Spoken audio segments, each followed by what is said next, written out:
Nous allons étudier le DAF Nun Aleph dans Masechet Gitin. Nous reprenons 13 lignes à la fin du DAF Nun Amud Bet au sujet de la Mishnah qui parlait de certains remboursements, les perot, donc les récoltes d'un champ, ou shvar karkaot, la plus-value sur un terrain, ou les mésonotes d'une femme et des filles. Ce sont trois choses qu'on ne peut pas récupérer Menechassim et Shorbanim. En général, un créancier vient et soit il trouve de l'argent chez la personne qui le lui doit, soit si entre le moment où la dette a été créée et le moment où il vient réclamer, un des terrains de la personne a été vendu, il peut aller récupérer le terrain en question qui a été vendu à une personne. On a dit trois exceptions, Achilat Perot, Shvar Kakaot et Mezonot Tisha Vamanot. Alors les deux premiers cas se ressemblent, c'est un cas un peu particulier de quelqu'un qui a volé un terrain et qui après l'avoir volé, l'a vendu à quelqu'un. Donc il a vendu un terrain qui ne lui appartenait pas. Maintenant l'acheteur en question vient, on vient lui prendre le terrain, donc il se fait rembourser le terrain lui-même auprès de son vendeur, de celui qui était voleur et vendeur. Donc il s'est fait rembourser le terrain, mais les pérotes, la récolte qu'il a eue pendant l'année et qu'il a perdu également quand on lui a récupéré le terrain, ou shvar karkaot, ou la plus-value que le terrain a eu, mais dont il n'a pas profité parce que finalement il a pris le terrain. Donc lui il a payé 1 million pour le terrain, finalement il en a valu 1 million un an après, lui on lui a tout pris, il a récupéré les 1 million de la vente parce que la vente était fausse, mais il va récupérer le reste. Donc le shvar karkaot ou la chilat perot, donc les récoltes en plus, ou la plus-value du terrain, il peut aussi la réclamer au vendeur qui avait volé le champ auparavant. Simplement, il ne peut pas récupérer Nechassim et Shorbanim. Si ce vendeur-là, ce vendeur-voleur, n'a plus de quoi rembourser cette somme-là, il ne peut pas aller la réclamer à des gens qui auraient acheté un bien à cette personne en attendant. Quelle est la raison? On dit pour l'instant l'agma, Maïtama Amaroula, Amaresh Lakish, au nom de Roula Resh Lakish, les fiches En Ketuvin. Car ce sont des choses qui ne sont pas marquées. Dans le document, il y a un document qui dit voilà, il y a un an, tu m'as vendu un terrain pour 1 million d'euros. Et c'était une vente qui était fausse parce que tu l'as volé. Donc ce million d'euros, tu me le rends parce que moi j'ai perdu le terrain entre-temps. Donc ce million-là est donné. Par contre, la plus-value qu'il y a entre-temps, c'est quelque chose qui n'est pas marqué dans un document. Les pérotes, la récolte qu'il y a eu entre-temps aussi, c'est quelque chose qui n'était pas marqué. Donc c'est pour ça qu'on ne peut pas récupérer cette somme-là sur des biens qui ont été vendus à quelqu'un d'autre. Amaré, Rabbi Abba, alors c'est quoi l'idée, encore une fois, de En Ketuvin? C'est qu'on ne permet à quelqu'un de récupérer l'argent qu'on lui doit auprès d'un tiers qui a acheté un bien, qu'à partir du moment où on estime que le tiers, lorsqu'il a acheté la chose, il pouvait savoir. C'est-à-dire que comme il y a un document qui a été écrit comme quoi la personne devait éventuellement de l'argent ou a vendu un champ qui n'était pas le sien, donc il sait qu'il y a une possibilité qu'on vienne réclamer la valeur du champ, le million. Mais la plus-value de la chose, les récoltes, il ne s'y attend pas, il n'y a pas de colle, il n'y a pas de rumeur, donc il n'est pas au courant de ce qui s'est passé. Donc c'est la raison pour laquelle on ne peut pas le lui réclamer. Amalé Rabbi Abba, la Roula, objection à Roula avait à Maison Aïcha Vabanot, et qui m'a activé d'amour, les Katan et Motsin. Le problème c'est que dans la Mishnah, il y a trois cas sur lesquels on dit qu'on ne va pas récupérer les biens Mishorbanim qui ont été vendus. Les deux cas du terrain vendu, donc un terrain vendu à tort alors qu'il a été volé et qui a fait une récolte ou qui a une plus-value. Et le troisième cas, c'est une femme qui perd son mari et dont l'héritage des enfants sert à la nourrir elle et à nourrir les filles qui n'héritent pas. Et là-dessus aussi, on dit qu'on ne récupère pas les biens Mishorbanim. La Gemara dit, mais pourtant là-bas, c'est qu'activé d'amour, parce que ça fait partie des engagements de l'homme dans la Ktuba avec Katanen, Motsin, et pourtant on ne sort pas. Donc du coup, l'Agma se demande comment se fait-il que selon Ola, on nous dise que la raison pour laquelle on ne cherche pas les biens Mishorbanim, c'est parce que c'est pas écrit, alors que le fait de nourrir la veuve et les filles fait partie de quelque chose qui est plus ou moins écrit ou allusionné dans le shtar. Tout le monde est au courant. Tout le monde est au courant qu'un homme, lorsqu'il meurt, il doit, on doit utiliser son héritage pour nourrir les filles et la femme. Amarle, Atam, c'est particulier. Meikara Achid Kun, c'était une takana. Que Ktuvim hen etzel benechorin, ve'en kituvin hen etzel beshorbanim. C'est-à-dire que les Charim ont fait en sorte que ces chiyuvim-là de la Ktuba, ces chiyuvim-là font que certaines choses, la Ktuba elle-même, elle est considérée comme étant un bien qu'on peut récupérer des Mishorbanim, mais par contre, par rapport au fait de la nourrir et au fait de nourrir les filles avec l'héritage, on n'est pas considéré comme quelque chose qui est écrit et qui a un col, et donc, même si techniquement tout le monde est au courant, on ne va pas récupérer les biens Mishur Badim. Donc même si entre-temps les biens du défunt ont été vendus, la personne qui a acheté ces biens-là ne peut pas perdre son terrain pour nourrir cette femme, parce que le statut qu'a la mitzvah que l'on a de nourrir la femme et les filles n'est pas considéré comme étant katouv. Mais c'est Takanat Chachamim. Ren Amar Rabbi Assi, Amar Rabbi Yochanan, et comme ça on dit on Rabbi Yochanan, les fichiers Ketuvin, parce que c'est pas katouv. La même raison pour laquelle on ne sort pas tout ça, c'est parce que c'est pas katouv. Amalé Rabbi Zera, les Ravassi, on a dit Ravassi, Vea Mizon Isha Vea Banot, donc la même objection. Et pourtant, le fait de nourrir les femmes et les filles, les Keman d'Ektiv et d'Amou, c'est comme si c'était écrit. Fait Katanen Motzin, et pourtant tu as vu qu'on ne sort pas les biens Mishur Badim. Amar lui a dit, mais Kera Achit Kun, c'est comme ça que Rami ont fait la Takana. Ketuvin Hen Etzel Benechorin, Ven Ketuvin Hen Etzel Mishur Badim, c'est écrit pour les biens libres, mais pas pour les biens à sa vie. C'est-à-dire que dès que Chachamim ont institué le fait qu'on utilise l'héritage pour nourrir les filles et la veuve, ils ont fait en sorte, quoi qu'il arrive, que ça n'est pas le même statut que quelque chose qui soit écrit au niveau qu'on ne va pas chercher les biens qui ont été vendus entre-temps pour nourrir la femme et la fille. Donc on reste pour l'instant sur une première raison, qui est citée donc au nom de Roula et Resh Lakish. Quelle est la raison pour laquelle les trois cas, les deux cas, parce que le troisième cas c'est plutôt une exception, mais surtout essentiellement le cas là-bas de la personne qui a volé un terrain, qui après l'a vendu. Et cette vente évidemment a été annulée, donc la personne qui a acheté a perdu son terrain et a récupéré de son vendeur, a récupéré l'argent. Maintenant, d'où sait-on que le reste de l'argent, il ne peut pas lui récupérer, il ne peut récupérer que de l'argent qui est disponible chez son vendeur et non pas d'un bien qui a été vendu entre-temps. On le sait pour l'instant parce que c'est pas katouf, c'est pas écrit et que la personne qui a acheté entre-temps ne pouvait être au courant que des ventes ou des emprunts que son vendeur lui a fait de manière officielle, écrit, mais ce qui n'est pas écrit ne peut pas être soumis à ce shiaboud, le fait d'aller récupérer les biens. Rabbi Chanina Amar, les fiches Enkitsuvin, lui dit c'est autre chose. Qu'est-ce qui fait qu'on ne peut pas aller récupérer les biens de quelqu'un qui a acheté entre-temps? C'est parce que c'était pas Katsuv, c'était pas une somme prévisible. Comme finalement lorsque on achète un terrain, la plus-value est variable, les récoltes sont variables, on ne peut pas demander à une personne qui a acheté entre-temps d'avoir prévu non seulement qu'on vienne lui récupérer la somme qui était Katsouf, qui était prévue, mais qu'en plus, on vienne lui réclamer une somme qui n'était pas prévue. Maintenant, on a une question.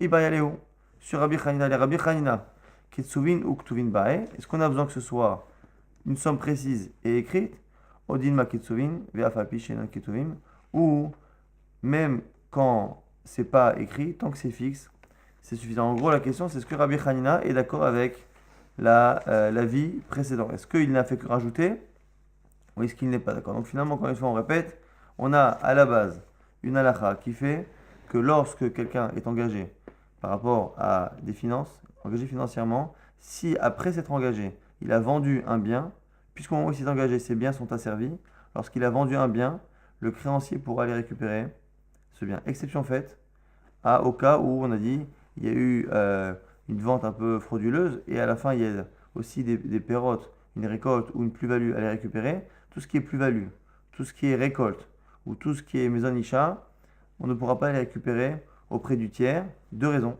Un qui dit que c'est parce que ce n'est pas écrit et qu'on ne peut récupérer auprès du tiers que ce qui a été écrit sur un document. Et de l'autre côté, on a Rabbi Chanina qui dit que c'est parce que c'est pas katsouf, c'est pas fixe.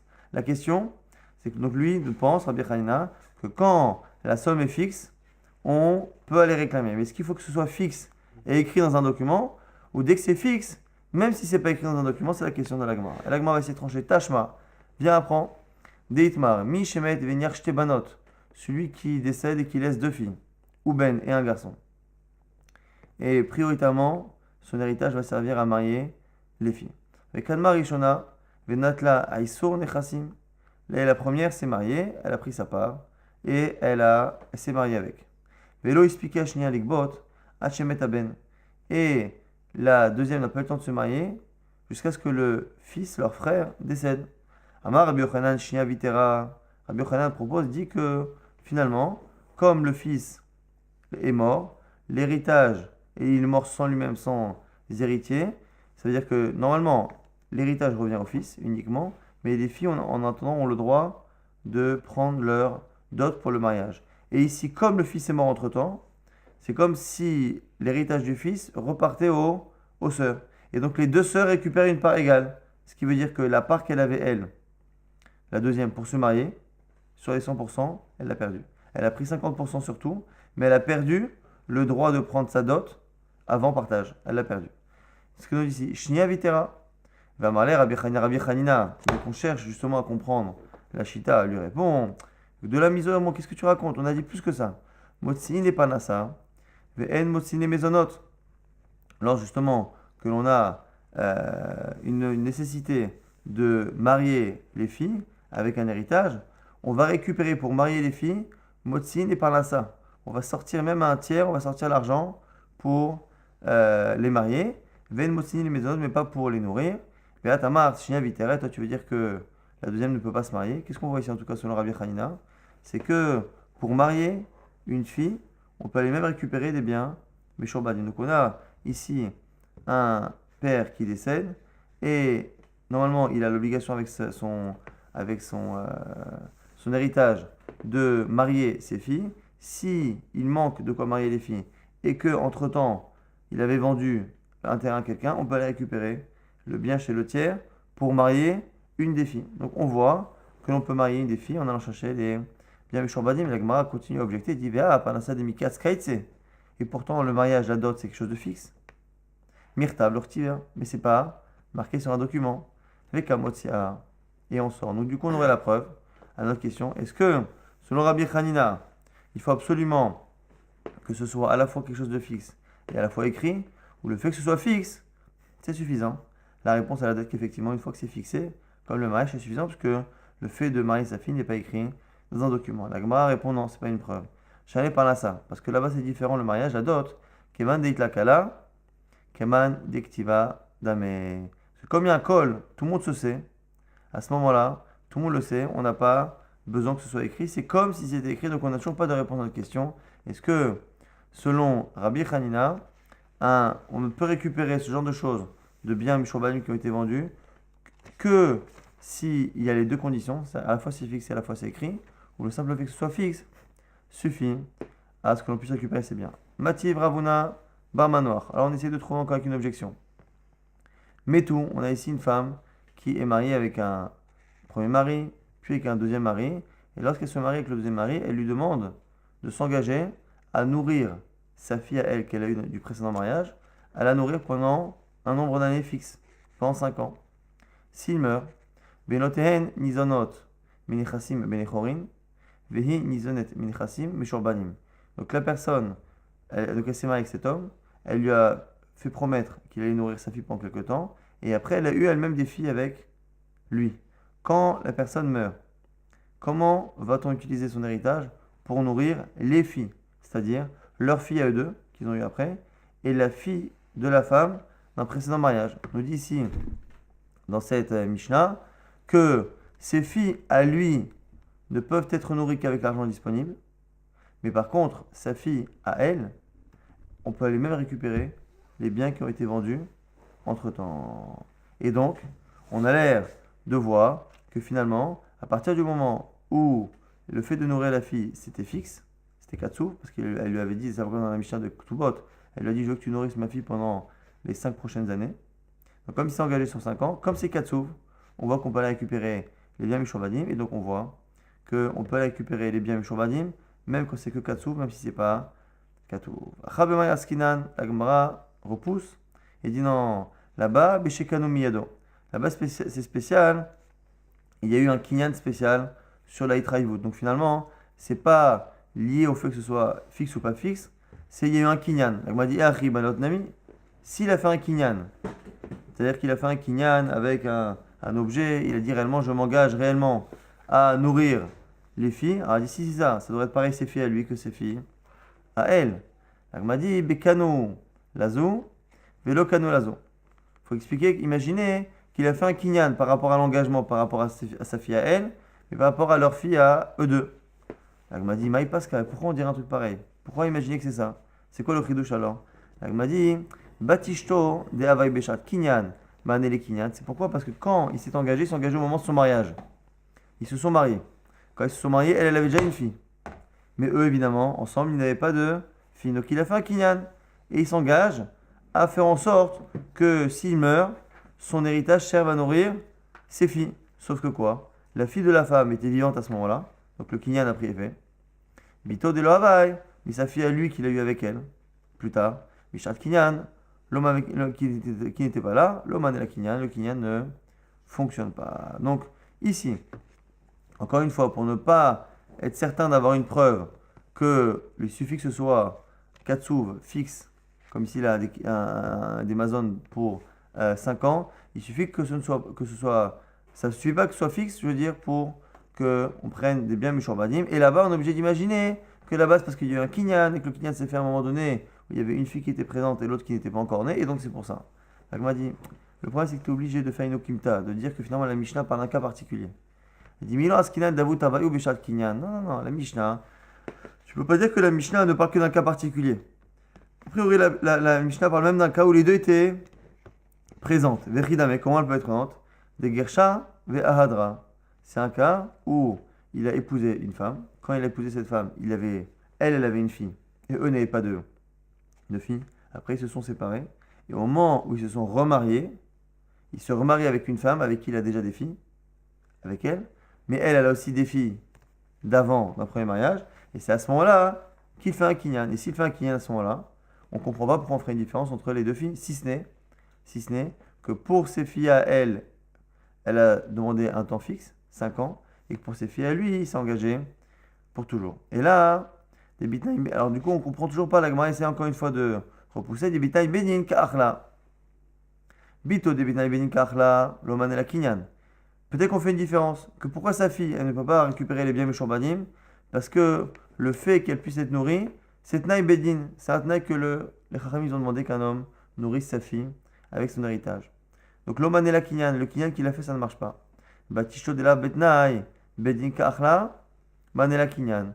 Mais par contre, la fille qui n'a pas à la base un Tnaï Bedin de Chachamim d'être nourrie, le Kinyan qu'il a fait, ça ne fonctionne pas. Donc comment ça marcherait? Techniquement, Chachamim demande à un homme, avec son héritage lorsqu'il meurt, que l'on nourrisse ses filles.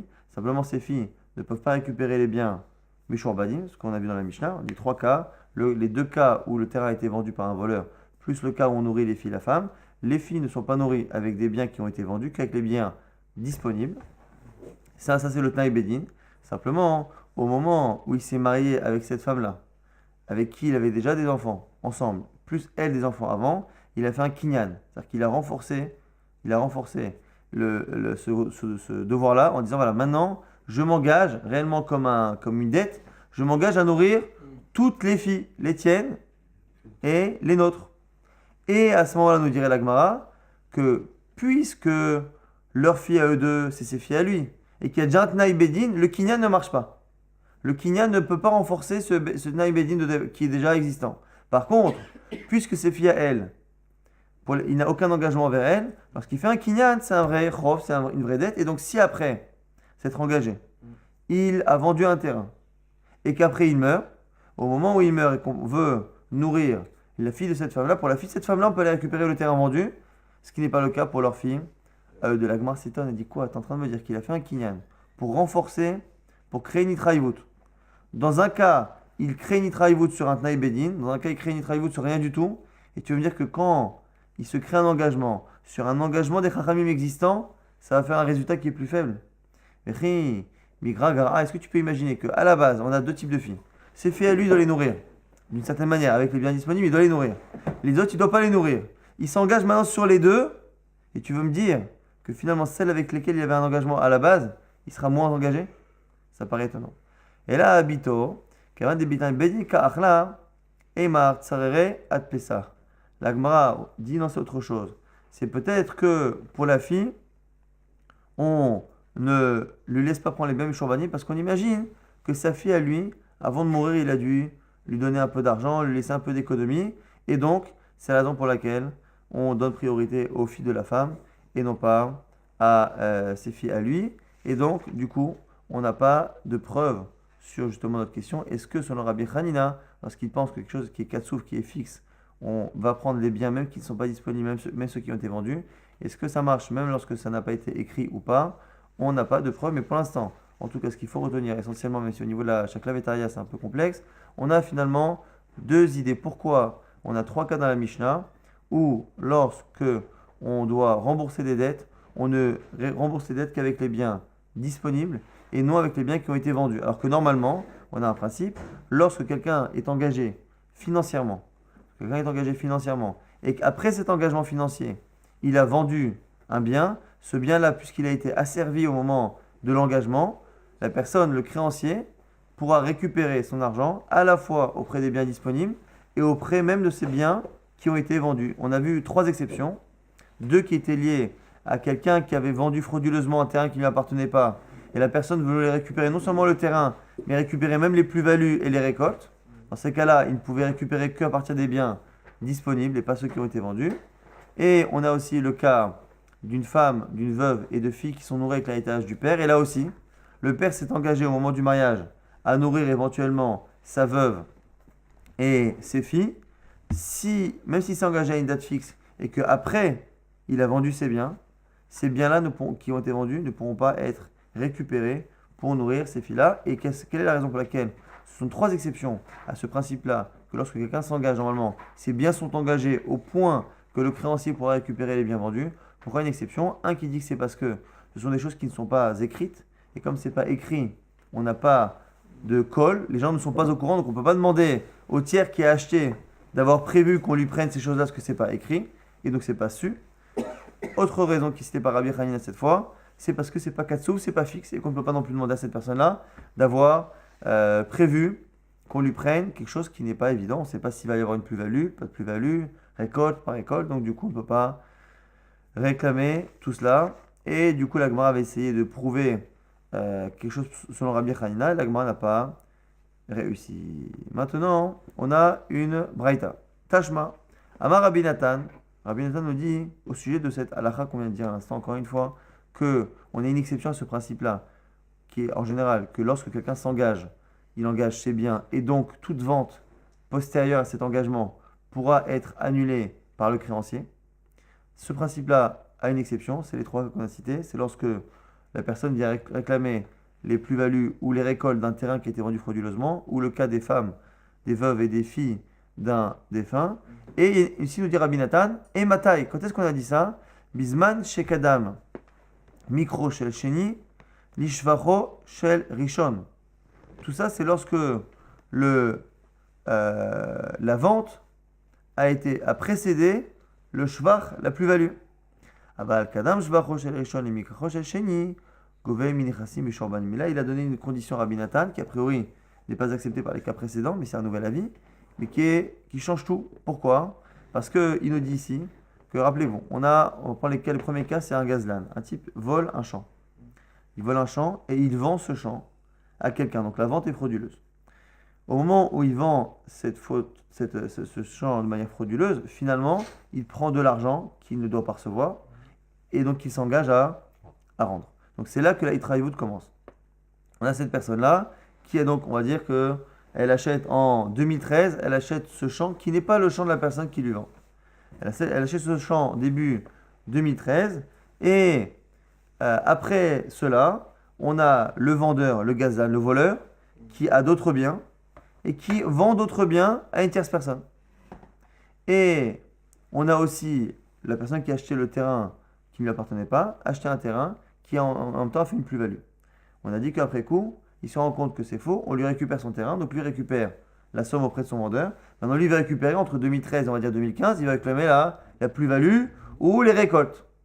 Et nous dit ici Rabbi Nathan, alors nous on a vu dans la Mishnah qu'il ne pouvait pas récupérer auprès du tiers. Il ne peut pas récupérer auprès du tiers. Mais il nous dit ici Rabbi Nathan, attention, pourquoi il ne récupère pas auprès du tiers? Dans quel cas? Dans le cas où sa plus-value est venue après la vente de l'autre bien. C'est-à-dire que la personne a vendu ce champ de manière frauduleuse. Il a d'abord vendu un bien à l'autre. Et c'est après que le shvar, que la plus-value ou la récolte est venue.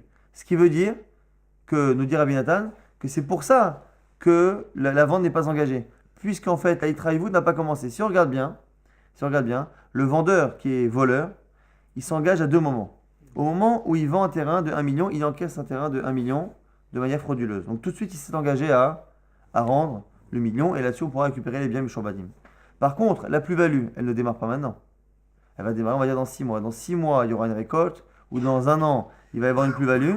Au moment de cette plus-value, que la personne va potentiellement recevoir, mais de manière fausse et perdre, c'est à ce moment-là que lui-même se crée son engagement. C'est comme s'il s'engageait une première fois à rendre 1 million, le million du terrain, et lorsque la plus-value se crée, ou la récolte vient au monde, à ce moment-là, la personne qui a acheté reçoit, en théorie, on va dire, un profit qu'elle va perdre, et c'est à ce moment-là que le vendeur frauduleux s'engage une seconde fois sur les 200 000 de plus-value. Et puisque c'est à ce moment-là que ça se crée, et que lui, il a déjà vendu le terrain à l'autre, la personne qui a acheté le terrain de ce frauduleux, c'est tout à fait normal qu'on ne puisse pas le réclamer, parce qu'il a acheté avant que son vendeur ne s'engage. Mais nous dit Rabbi Nathan, si par contre, le type vend le terrain qui est faux. Il vend le terrain qui est faux.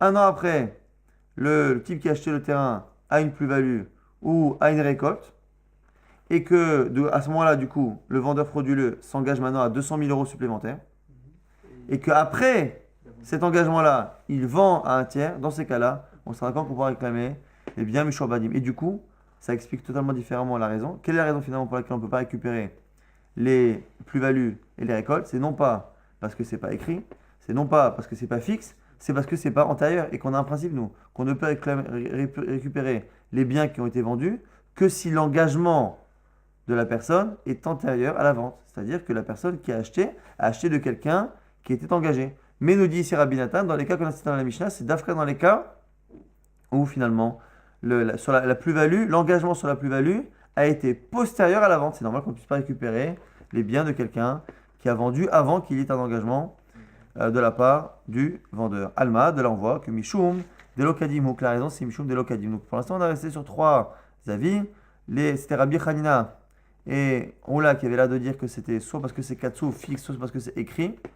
Alors c'est des Amoraïm. Et là, ici, on a Rabbi Nathan qui est un Tana qui a l'air de dire que c'est Mishum des Kadim, c'est une question de priorité, d'antériorité ou pas. Maintenant, la Gemara, du coup, nous dit que même si c'était des Amoraïm, donc normalement, la vie d'un Tana, ça réfute. Sauf qu'on va voir qu'il y a des Tanaïm aussi qui pensaient comme les Amoraïm, et donc du coup, on va se retrouver avec bien. Tanaï, c'est une Mechlok et Tanaïm. Des Tanya, une Braïta. En Motsin la Achilat Perot, les Jvar Karkaot, les Limdona Isha Verbanot, Minechasim Mishorbanim. On reprend la halakha qui est dans la Mishnah. On ne peut se faire rembourser que sur des biens disponibles, pas sur les biens qui ont été vendus entre temps. Pour les trois choses, Shvar Karkaot, Achilat Perot, les récoltes et la plus-value d'un terrain qui a été vendu de manière frauduleuse, et Mezan Isha Verbanot et le fait de nourrir une veuve et ses filles. On peut voir les Minechasim Mishorbanim. Mi Pene Tikkun Olam, les fiches en Ketuvim. Premier avis qui dit quoi? Parce que c'est pour le bien-être de tout le monde, parce que c'est pas écrit. Encore une fois, parce que c'est vrai que quelqu'un qui achète un terrain, quand il achète un terrain, il se renseigne, on lui dit voilà, écoute, il y a une rumeur, on sait très bien que voilà, il y a un an, il a emprunté à un tel, il y a 2 ans, il a emprunté à un tel. Donc on peut à ce moment-là réclamer l'argent à l'acheteur. Pourquoi? Parce qu'il a acheté un terrain à quelqu'un qui s'était engagé, lui et ses biens, au préalable. Ça, on peut comprendre. Mais si on peut même récupérer de l'argent, le terrain, chez cette personne, pour un engagement qui était impossible à vérifier au moment de son achat, ça devient complètement impossible pour les gens d'acheter, les gens n'achèteront plus, et donc du coup, il dit Tikkun Olam. Ça, c'est la première raison. Amar Rabbi aussi lui dit, mais en quoi a-t-on besoin de Tikkun Olam? Valoin Kitsuvin, il n'y a même pas besoin de ça. C'est pas Katsouf, c'est pas fixe. On ne peut pas réclamer à quelqu'un quelque chose qui n'est pas fixe. Et donc du coup, on a les deux avis de Ola de Rabbi Hanina que l'on retrouve dans Tanakama et dans Rabbi Yossé, et plus Rabbi Nathan, ça fait 3 raisons. Quelle est la raison finalement pour laquelle on a une exception à ce principe-là? Qu'en général, lorsqu'il y a un engagement financier qui est précédé d'une vente, il y a un engagement financier qui engage les biens de la personne, et que cette personne qui est engagée vend ses biens, normalement les biens sont asservis au créancier, le créancier peut les récupérer. Exception faite lorsqu'il y a une vente frauduleuse et que la personne veut récupérer en plus la plus-value et les récoltes, ou lorsque l'on nourrit une veuve et ses filles. Dans tous ces cas-là, on ne récupère pas les biens qui ont été vendus entre-temps. On avait 3 raisons. Soit parce que cet engagement-là n'est pas écrit, soit parce qu'il n'est pas fixe, il est variable, soit, nous dit Rabbi Nathan, et du coup, ce serait même pas une exception à ce principe. C'est parce qu'en fait, comme c'est des choses qui, la Itraïvout, l'obligation de payer est née après la vente, c'est la raison pour laquelle ce principe ne s'applique pas, parce qu'il ne s'applique en général que lorsque l'engagement est antérieur à la vente. On reprend la suite de la Mishnah. Hamotse Metsia Loishava. On a dit que celui qui trouve un objet et qui ne rend que la moitié, il ne jurera pas. Normalement, d'un principe. Lorsque quelqu'un me réclame de l'argent, il me réclame 1000, moi j'avoue une partie, je dis écoute, je te dois pas 1000, mais je te dois 400. Les 600 restants doivent être soumis à un serment minatora. Normalement, ça va être la même chose pour la Metia. J'ai trouvé 400 euros. La personne me dit oui, mais dans mon porte-monnaie, il y avait 1000 euros. Et du coup, la Torah m'oblige normalement à jurer sur les 600. Et on voit que dans la Mishnah, on a dit que dans le Mipnei Tikkun Olam, pour pas vexer, pour pas décourager les gens de rendre les objets, de peur qu'à chaque fois qu'ils rendent un objet, au lieu de les remercier, on les soupçonne et on les fasse jurer. On a peur, donc du coup, on a demandé à ce que finalement, on ne les fasse pas jurer. La Gemara rapporte à ce propos justement une halakha. Amar Rabbi Yitzhak. Shne kisim kshurim matzatali. Celui maintenant qui a perdu l'objet, il lui dit voilà, il y avait deux porte-monnaies collées l'un à l'autre, deux bourses collées l'une à l'autre. Voilà, Omer, l'homme elle a dit non, j'ai trouvé qu'une seule bourse. Nishbar, il jure. Shne shvarim kshurim matzatali. Voilà, Amar, lo yala echad. Et non Nishbar, celui qui dit, mais attends, j'avais deux taureaux qui étaient attachés l'un à l'autre. Et l'autre dit non, j'en ai trouvé qu'un seul. Lui il ne jure pas. Donc on fait une distinction. Si la personne a trouvé une bourse, ou qu'il a trouvé un taureau, et que l'autre lui dit oui, mais attends, à ma bourse était attachée une autre bourse, à mon taureau était attaché un autre taureau, donc en gros c'est tout ou rien. Dans le cas où c'est la bourse, il jure sur la deuxième. Dans le cas où c'est le taureau, il ne jure pas. Pourquoi? Maitama shvarim minatre mahadade, parce que les taureaux sont faits pour se déplacer et donc pour se détacher éventuellement. Kisin l'homme intare mahadade, en général, les bourses et les porte-monnaies ne se déplacent pas tout seuls. Donc s'ils étaient attachés, ils auraient dû le rester. Ça, c'est la première halakha de Rabbi Yitzhak qui continue. Shne shvarim kshurim matzata. S'il lui dit maintenant il y avait deux taureaux qui étaient attachés, voilà Omer, matzati, vechezarti lecha, echad mehen, arezé nishba. Si par contre il lui dit, c'est vrai il y en avait deux, mais je t'en ai déjà rendu un, et là je te rends le deuxième. À ce moment-là, il devra jurer même dans le cas du taureau.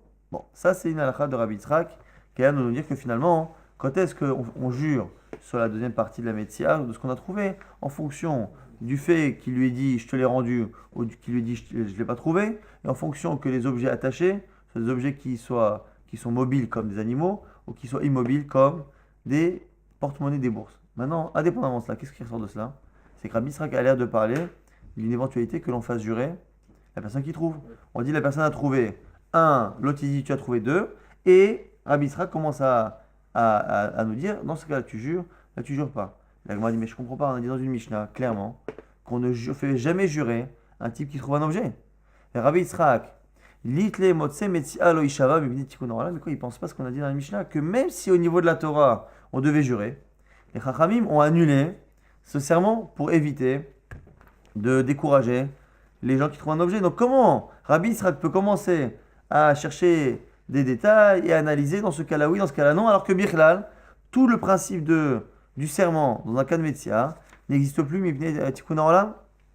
La Gemara répond Ou de Amar, que Rabbi Eliezer ben Yaakov.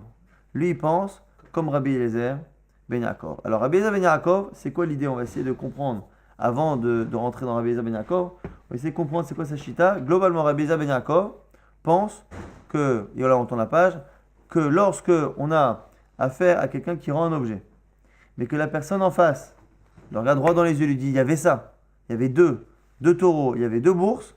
Dans ces cas-là, il faut le faire jurer. Les Chachamim n'ont dit ça que lorsque la personne vient d'elle-même justement rapporter. Et la Gemara va expliquer exactement quel est l'avis de Rabbi Eliezer. Ça va être un peu long, donc du coup il faut bien retenir que l'idée c'est cela. Pour retenir au moins le tiros, on a une Mishnah qui nous dit qu'on ne fait plus jurer quelqu'un qui trouve un objet. Et Rabbi Yitzhak a l'air de parler de certains cas où on le fait jurer. C'est comme Rabbi Eliezer ben Yaakov, qui ne pense pas comme Chachamim, mais qui pense que c'est particulier lorsque la personne est Toren Bebari. Il lui dit clairement, mais attends, mais j'avais laissé deux objets comme si attachés. et c'est comme s'il lui réclamait. En fait, l'idée, c'est qu'à partir du moment où la personne est en face de lui, il lui dit mais attends, il y avait deux, il y avait trois, c'est comme s'il réclamait maintenant de l'argent et il se retrouve dans une situation non plus de Meshiv Aveda, de quelqu'un qui rend un objet perdu, mais finalement dans un cas classique de quelqu'un qui lui réclame de l'argent. Maintenant, cette braïta de Rabbi Eliezer, elle ne parle pas exactement de notre cas. Elle parle d'autre chose, mais c'est l'agma qui extrapole et qui pense que puisque Rabbi Eliezer Ben Yaakov a une chita particulière, il va la penser. Si Tanya, c'est une braïta. Rabbi Eliezer Ben Yaakov met un permis, Shadam Nishba Altanat Atzmo. Parfois, un homme peut jurer à cause de son propre argument. Ketzad, exemple. La Vicha Beyadi, ton père avait de l'argent à lui qui était chez moi. Donc, en gros, je devais de l'argent à ton père. Donc, c'est quelqu'un qui s'adresse à l'héritier. Le père est décédé. Il dit, ton père avait de l'argent à lui chez moi. Ve'echatim Peras. Et j'ai rendu une partie. Arezé Nishba. Il jure sur la partie restante. Pourquoi? Vezeu Shenishba Tarnatatsmo, c'est ce que dit Rabbi Eliezer Ben Yaakov. C'est voici le cas où on peut jurer sur notre propre argument, puisque en face, on a un héritier qui n'est même pas au courant que son père avait de l'argent chez la personne. Chachamim Omrim, et Noëlla qui Meshiv Aveda au Patour. Chachamim pense que ce type-là ne jure pas sur la partie restante. Pourquoi? Parce que puisque l'héritier n'était pas au courant de la dette de l'argent que son père avait, de la créance de son père, finalement, c'est comme un objet perdu, quelque chose qu'il n'aurait jamais réclamé, donc qu'il n'aurait jamais eu. Et la personne qui vient est comme Meshiv Aveda, comme quelqu'un qui ramène un objet perdu et il ne doit pas jurer. C'est la marque Rabbi Eliezer Ben Yaakov et Chachamim. Rabbi Eliezer Ben Yaakov, dites les Meshiv Aveda pas tout. Alors, je comprends pas. Si le fait de rendre de l'argent à un héritier qui n'est même pas au courant des créances de son père, c'est comme si on ramenait un objet perdu. Pourquoi Rabbi Eliezer Ben Yaakov n'est pas d'accord? Il ne pense pas que quand on rapporte un objet perdu, on ne jure pas. Amarav, Beto Ano Katan. Alors, dire c'est particulier parce que c'est un cas où l'enfant a réclamé l'argent. On m'a dit Katan, Midé, Machacha, Idbe, mais ça vaut rien. Un enfant qui réclame. On sait que très bien qu'on ne peut jamais jurer sur un argument qui est posé par un Cheresh Katan, un fou, un sourd-muet ou un enfant. Alors, il m'a dit Maï Katan, Gadol. Alors c'est quoi le Katan? C'est pas un Katan. Le petit c'est l'héritier. On l'appelle le petit parce que. Pourquoi? Parce qu'on a, comme on a dit il y a 2 jours, par rapport aux finances de son père, très souvent il n'y connaît rien. Et donc finalement, il a l'impossibilité d'argumenter au Bedin exactement comme un enfant. Ce qui ne comprend rien. Gadol, Vama Karel et Katan pour l'appel Katan. Delgabe Mile de Aviv Katanuka. Par rapport aux affaires de son père, il est comme un enfant, ce qui ne sait pas argumenter, donner, pas donner, prêter, pas prêter, rembourser, pas rembourser, il ne sait pas. Elle va dire Iachi, Ta'anat Atzmo, Ta'anat Acherim. Alors si c'est ça, c'est finalement pas Ta'anat Atzmo, c'est quelqu'un finalement qui a un héritier qui lui réclame de l'argent. Donc même si on l'appelle le Katan, le petit, finalement il réclame quelque chose. Donc c'est normal qu'il jure. Elle m'a dit Ta'anat Acherim, Vodat Atzmo. Alors pourquoi Rabbi Eliezer Ben Yaakov il appelle ça Ta'ana lui? C'est parce que l'autre il lui réclame, mais que lui il avoue. Il dit mais Klou Ta'anat Anami, Ta'anat Acherim, Vodat Atzmo nous, mais à chaque fois qu'on jure, c'est toujours comme ça, un qui réclame et l'autre qui avoue. Et là, Bederaba Kamiflagé. La Gemara nous dit que Rabbi Eliezer Ben Yaakov et Chachamim discutent sur une halakha de Rabba. De Amar Rabba. Mipnema Amra Torah Modé Bemixat Ta'ana Ishava. Pourquoi la Torah a dit que lorsque quelqu'un avoue qu'il a une partie de la dette qui est vraie, pourquoi il doit jurer sur l'autre partie? Chazaka, parce qu'on a un principe. En Adam Me'aiz Panav Mipne Baal Chovo. On a un principe qu'un homme n'ose pas, devant son créancier, nier complètement la dette. Donc en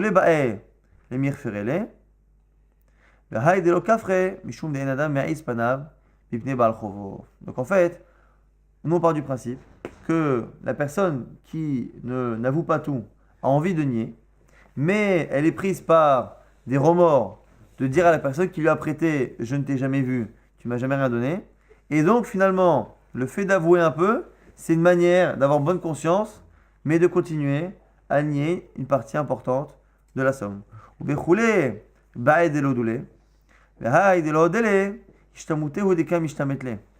Et en plus, alors, ce qu'on dit ici, c'est qu'on ne parle pas d'un type qui est foncièrement malhonnête. Parce que si tu es foncièrement malhonnête, il n'a aucun problème à mentir en face. On ne parle pas de quelqu'un de foncièrement honnête, sinon il n'aurait pas menti. On parle de quelqu'un qui en fait veut aussi payer. Il veut tout nier actuellement, mais il veut tout payer à l'avenir. Mais il veut simplement repousser l'histoire. Donc qu'est-ce qu'il se dit? Il se dit, voilà, je vais avouer sur une partie ce que je ne peux pas lui dire que j'ai jamais vu. Mais dans le fond, même la partie que je nie, je vais la payer plus tard. Ça va. Ah, d'avou les ouzés ou par année. En attendant que les finances reviennent, que l'argent revienne, et je vais pouvoir le rembourser. Amara Chamana, c'est pour ça que la Torah dit, Ramé Shua Ailave, Kiri Delo Doule Bekoulé. On va le faire jurer pour qu'il avoue la totalité. C'est la raison pour laquelle la Torah a fait jurer, parce que c'est vrai que d'un côté, si on part du principe que quelqu'un qui avoue une partie de la somme, si on part du principe qu'il est menteur, à quoi ça sert de faire jurer un menteur?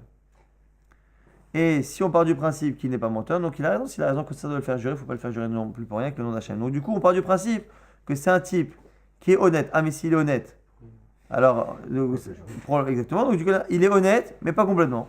C'est quoi? C'est qu'en fait, il n'a pas de quoi rembourser, il n'ose pas dire qu'il n'a pas de quoi rembourser. Donc, au lieu, voilà, pour gagner du temps, il préfère faire un mensonge. C'est pour ça que la Torah elle a dit ça.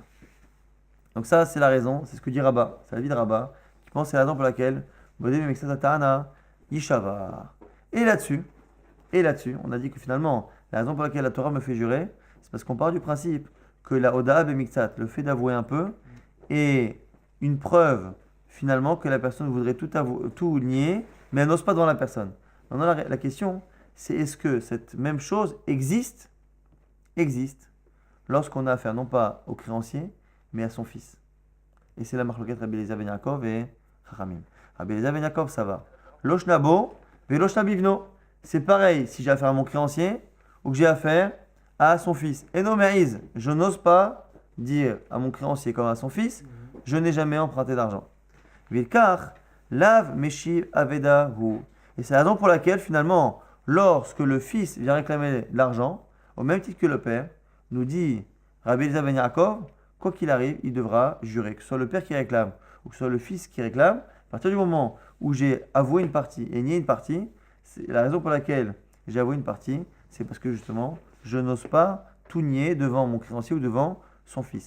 Rabbanan pense, c'est vrai, hein? Bo hudeno meiz, aval beno meiz. C'est en face de son créancier qu'on n'ose pas. Le type m'a prêté l'argent, on se connaît, il vient me voir, il me dit donne-moi l'argent, je le regarde droit dans les yeux, je lui dis je t'ai jamais vu. Ça, et non meiz panav. Mais le fils, que peut-être que je n'ai jamais vu, et que même si je l'ai vu, je n'ai pas eu affaire à lui, selon Chachamim, j'oserais lui dire que je ne t'ai jamais vu. Et puisque j'oserais te dire que je n'ai jamais vu, le simple fait déjà d'avouer qu'une partie a été réellement empruntée, c'est déjà comme lui rendre un objet perdu. Parce que c'est quelque chose qui normalement n'aurait pas dû être avoué. Et donc, c'est comme c'est Meshiv Aveda, il ne jure pas sur le reste. Mais Doméaïs, Meshiv Aveda, c'est comme si c'était Meshiv Aveda. Donc maintenant, on va essayer de remettre au moins les idées dans l'ordre. On va refaire dans l'ordre non chronologique. C'est-à-dire qu'on a finalement Rabbi Eliezer et Chachamim qui sont en désaccord avec un cas particulier. C'est quelqu'un qui vient rembourser l'argent d'un héritier. À la base, quand on voit dans le cas, c'est là d'être lui qui vient voir l'héritier qui dit, tu sais, je devais de l'argent à ton père, mais il y a une partie que j'ai rendue. Est-ce qu'on le fait jurer sur l'autre partie ou pas? Selon Rabbi Eliezer ben Yaakov, oui. Selon Chachamim, non. Conclusion de la Gemara, de quoi on parle exactement? En fait, on ne parle pas d'un cas où c'est lui qui est venu lui-même proposer, c'est l'héritier qui est venu. L'héritier est venu lui réclamer l'argent, lui dit attends, c'est vrai que j'ai emprunté ça, mais il y a une partie que j'ai remboursée. Est-ce que on lui fait jurer sur l'autre partie ou pas? Selon Rabbi Eliezer ben Yaakov, oui. Pourquoi? Parce que de la même manière que devant mon créancier, je n'ose pas tout nier parce qu'il m'a prêté l'argent, pareil lorsque j'ai affaire à son fils. Donc quand j'ai affaire à son fils, je n'ose pas nier. Donc la raison pour laquelle j'ai avoué une partie, c'est parce que j'ai des remords, mais ça ne veut pas dire que c'est vrai. Et donc du coup, il faut jurer sur le reste. Selon Chachamim, ce qui est vrai avec mon créancier est une chose, avec son fils, pas du tout. Ce qui veut dire qu'avec son fils, si le type était malhonnête, il aurait pu lui dire complètement je ne t'ai jamais vu. S'il avoue une partie, c'est qu'a priori, c'est vrai, c'est qu'il a remboursé une partie et qu'il n'y a qu'une partie sur laquelle il est chayav. Donc c'est la raison pour laquelle on a cette marloquette entre Rabbi Eliezer ben Yaakov et Chachamim. Maintenant, en quoi ça peut nous servir par rapport à ce qu'on a dit? La question est encore une fois, dans la Mishnah, on a dit que lorsque quelqu'un trouve un objet et qu'il ne trouve que la moitié de l'objet ou qu'une partie de la somme, on a dit qu'il ne jure pas sur l'autre partie. Vient Rabbi Yitzhak et dit, tu sais, quand tu as deux objets attachés qui ne bougent pas, tu jures. Lorsque tu as deux taureaux, tu jures pas. Même les deux taureaux, ça dépend d'eux. On dit, mais je ne comprends pas. Comment il peut parler de jurer alors que la Mishnah dit clairement, il pensait comme Rabbi ben Yaakov qu'il y a une exception. Lorsqu'on a affaire à la personne qui est en face et qui réclame, De la même manière que Rabbi Eliezer ben Yaakov il dit, lorsque j'ai affaire à mon créancier, quand j'avoue, c'est parce que j'ai honte devant lui. Pareil quand j'ai affaire à son fils, quand il me réclame, j'ai honte, je n'avoue pas. Là, c'est la même chose. Même si je suis venu rendre l'objet. J'aurais pu penser que comme je rends l'objet, je n'ai pas honte de nier, est-ce que c'est moi qui viens dans tous les cas le rendre?